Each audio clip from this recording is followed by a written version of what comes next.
If you're not subscribed to WWE Express yet, you need to hit that subscribe button right now because what we're about to break down from Raw is absolutely wild. Triple H orchestrated CM Punk's entire pipe bomb moment. FEMI showed a shocking disrespect to fans that changes his character trajectory. Brock Lesnar made a critical strategic error, and a major WWE star just got shot in a storyline that's about to explode. This is the kind of episode that reminds us why WWE remains the most captivating wrestling promotion on the planet. Welcome back to WWE Express, where we analyze every layer of WWE storytelling, character development, and narrative brilliance. If you love breaking down the psychology and strategic depth behind professional wrestling's greatest moments, please make sure you're subscribed because we post detailed analysis multiple times a week covering exactly this kind of content. Let's start with the revelation that changes everything about CM Punk's recent actions. Triple H, operating behind the scenes in his executive capacity, was orchestrating Punk's pipe bomb moment all along. This isn't just about one promo. This is about understanding that CM Punk has become a tool in a larger game being played by WWE management.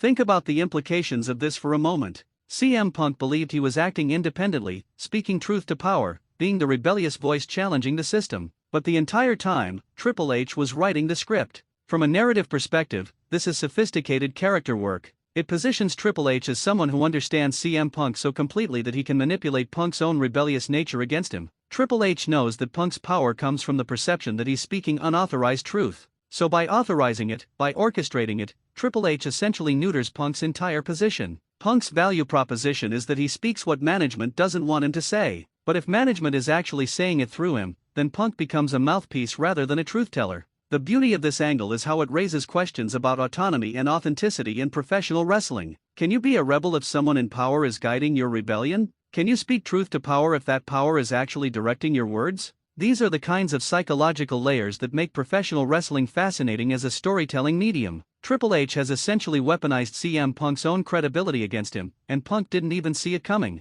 This also establishes Triple H as a dominant figure operating on multiple levels simultaneously. He's not just booking matches and managing the company. He's playing psychological games with his talent, manipulating narratives, and positioning himself as several moves ahead of everyone else. That's the kind of character work that makes authority figures genuinely threatening rather than just administrative. Now let's talk about FEMI's shocking moment with the fans.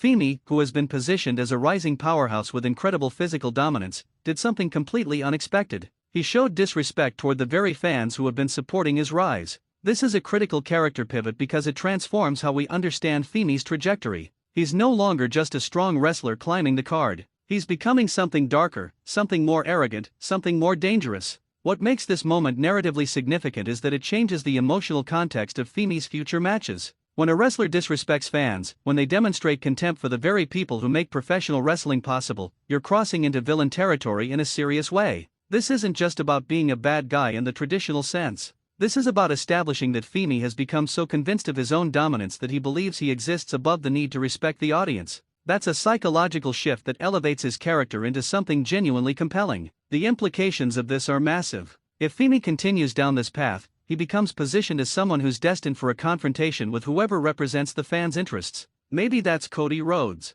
Maybe that's Seth Rollins. Maybe that's someone else entirely. But what FEMI has just done is create a reason for someone to oppose him that goes beyond mere competitive rivalry. He's created moral justification for his opposition. That's storytelling genius. From a character development standpoint, FEMI was already positioned as a threat, but respect is a critical component of credibility. The fact that he's now willing to show disrespect to fans means he's willing to completely commit to a villain role. That commitment is what transforms a wrestler from someone you're supposed to fear into someone you're supposed to genuinely dislike. And in professional wrestling, that kind of genuine emotional response is worth its weight in gold. Let's move to Brock Lesnar's critical mistake. The Beast incarnate, who has spent years operating with calculated precision, made a strategic error that created an opening for someone else to exploit. This is important because Lesnar's entire character is built on being infallible in crucial moments. He's the man who doesn't make mistakes. He's the man who sees 3 moves ahead and adjusts accordingly. So when Lesnar actually makes a measurable error, it's a moment that resonates far beyond the immediate situation. What this mistake does is humanize Lesnar in a way that makes him vulnerable.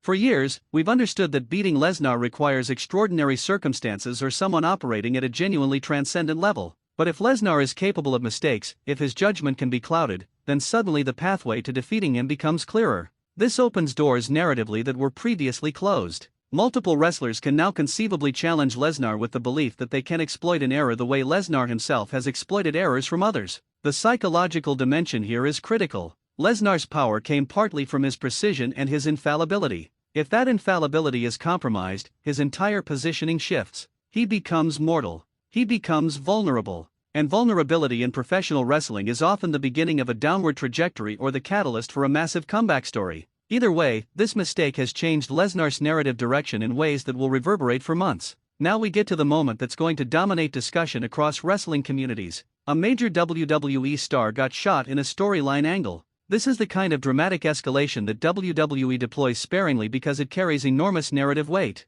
When you introduce gun violence into a storyline, even in fictional context, you're making a statement that things have moved into genuinely serious territory. This isn't just about wrestling anymore. This is about survival. The implications of this moment are staggering. First, it establishes that the villain or antagonist in this scenario is willing to go to extreme lengths. Second, it creates legitimate concern for the targeted wrestler's well-being, even though we understand this is entertainment. Third, it elevates the stakes to a level that makes every subsequent interaction between the involved parties carry genuine weight. If someone is willing to shoot another person, then all normal rules of wrestling conduct have been suspended. From a narrative perspective, this moment serves to either position the targeted wrestler as someone who needs to respond with equal intensity, or it positions them as a victim who needs protection and support from other wrestlers. Either way, the entire emotional landscape of their character has shifted. They're no longer just competing, they're surviving, they're fighting for their life. That's the ultimate expression of stakes in professional wrestling storytelling. The wrestler who performed the shooting has also transformed their character entirely.